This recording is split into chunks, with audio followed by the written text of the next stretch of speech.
Welcome to Running the Table, the podcast where we run through everything on the table in the world of college basketball. Purdue not only survives the second round, but dominates in a beatdown of Utah State in Gainbridge Fieldhouse down in Indianapolis. What a game, what a performance. But without further ado, let's run it. This one ends in a final score of Purdue 106, Utah State 67. Oh. Purdue is back in the Sweet 16 for the fifth time in the last 7 years after a demolition of 8 seed Utah State in their second round matchup the other day in Indianapolis. The Aggies looked like they were going to make a battle of this one for a decent amount of the first half until they didn't. And when the wheels fell off, the entire cart crumbled. For the first 14 minutes of this game, Utah State did a pretty solid job of staying with Purdue. They were forcing some difficult shots. Purdue wasn't making many threes. They were only down one with 6.5 to play in the first half. But from there, Purdue woke up and the Aggies shut down. Purdue would go on a 24-9 run to end the first half with a 16-point lead, 49-33. During that stretch, Purdue got Fletcher Loyer going with a basket and some free throws, same for Lance Jones, even a Miles Colvin three, in addition to some Zach Edey domination, who ended the first half with a modest 21 points and 11 boards to end the first half. The second half went from bad to worse to nightmarish for the Aggies. Purdue would open the second half in electric fashion as per usual, going on a 7-0 run in the first 2 minutes to extend their lead to 23, and it would stay right around there until about the 13-minute mark, where Zach Edey's first and only bucket of the second half would spark the Boils to go on an absolute tear, making threes left and right, forcing Utah State into missed shots, and turning this game from a 28-point game to a nearly 40-point game by the 6.5-minute mark left to go in the game. Purdue could literally do no wrong at this point, and from there it was coasting for the Boilers to the end. They put in a lot of their bench who wouldn't stop scoring either. Miles Colvin would stay hot, knocking down his second and third three from deep. Brian Waddell got one from deep. Will Berg got in on the action, and Purdue would find their way to 106 points, which is the most points by a Big Ten team in an NCAA tournament game since 1999, so a good old 25 years ago. And their 39-point win is the largest margin of victory by any team in the round of 32. If Purdue had kept more of their starters in and Zach Edey played more than 27 minutes, I think Purdue could have put up 120 and won by maybe 50. Going into some top performers, though, Zach Edey still, despite doing basically nothing in the second half, ends with 23 points in a very efficient 8 of 11 shooting, 7 of 8 from the free throw line, which is very good to see, 14 rebounds, 3 assists, 2 steals, and 3 blocks. Behind him was his right-hand man in the front court, Trey Kaufman-Renn, who had a fantastic game. It's always great to see him get involved. He had 18 points on 8 of 13 shooting, 2 for 4 from the free throw line, 8 rebounds, 3 assists, 1 steal, and 2 blocks. So for a guy that sometimes goes through a game and gets 2 shots, 3 shots, and maybe a couple points, sometimes not even, sometimes he'll miss those. For him to have another 18-point game is fantastic. If they can keep him playing at a high level, then watch out, because Purdue's front court goes from unstoppable to unfathomable. For Utah State, start off with great Osobor. He ended up with 14 points. Didn't have a fantastic game, though, despite getting those 14, only on 4 of 11 shooting, 0 for 2 from 3. He was 6 for 7 from the free throw line, 6 rebounds, and 2 steals. So Purdue did a pretty good job of limiting him. When people were looking at this matchup, they were looking at Osobor and Edey as a potential matchup to watch if Osobor was able to drag Edey away from the basket, drive around him, potentially get him in foul trouble, but that didn't end up being the case. It actually kind of went the opposite way.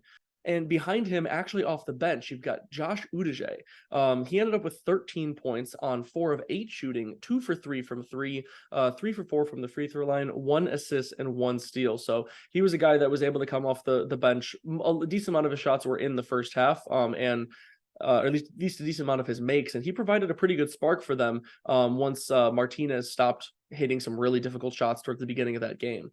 Going on to the honorable mentions for Purdue, you have Fletcher Loyer that ends up with a strikingly quiet 15 points on 5 of 9 shooting, 1 for 2 from 3, a perfect 4 for 4 from the free throw line, 1 rebound, and 6 assists, which is great for him. He's not usually a guy that gets going that much in the playmaking aspect of things, but when Purdue was knocking down shots left and right, he ended up racking up quite a few assists. And for Utah State, you had a couple of guys that really could have filled this spot, but I went with Darius Brown II. He ended up with 12 points on 5 of 9 shooting as well, 2 of 4 from 3, 2 rebounds, 4 assists, and a steal. Going into some of the key team points for Purdue, stuff the stat sheet.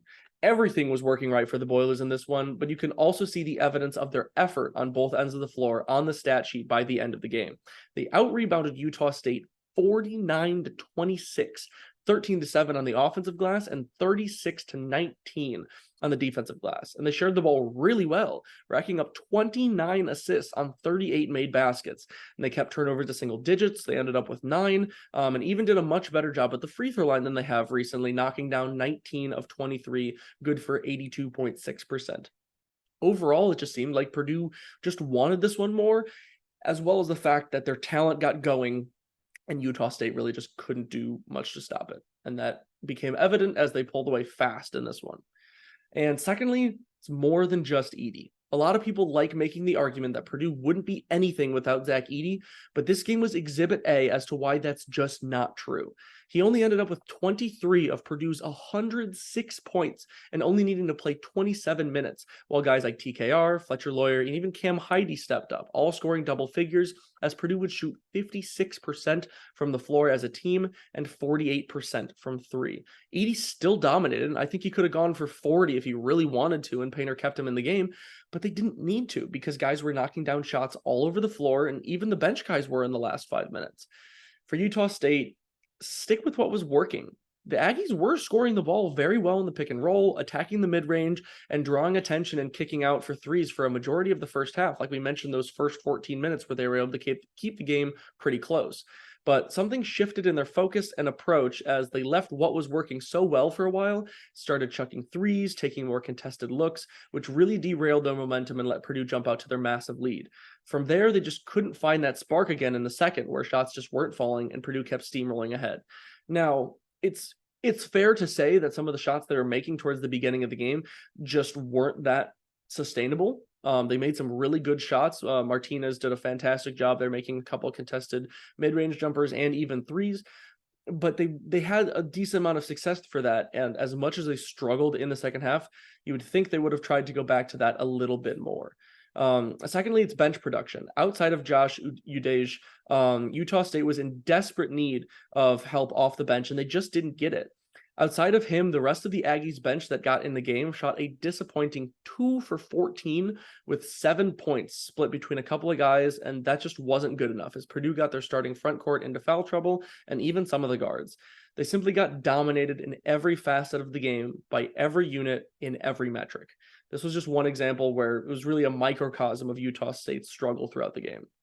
But Purdue moves on to take on the red-hot Gonzaga Bulldogs in the Sweet 16 up in Detroit this Friday. Gonzaga is fresh off a second-half domination of Kansas to propel themselves to a 21-point victory. They were down 1 at half, and then 6-7 minutes, maybe 10 minutes into the second half, they had flipped the switch and completely dominated Kansas.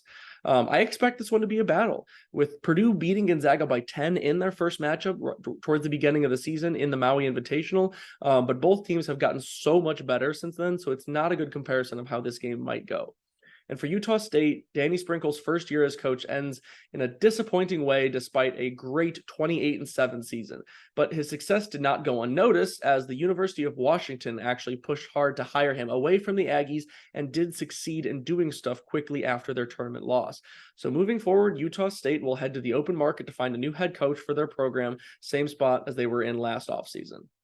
But that's all I've got for today. There's still so much college basketball to cover as we head into the last 4 rounds. We've got predictions for the rest of the tournament, hopefully more Purdue recaps, and so much more content for you to check out here on the channel. So if you like what you're seeing, let us know. We always love seeing your comments. As always, we sleep in May. But until then, like and subscribe for more college basketball content. And until next time, I'm out.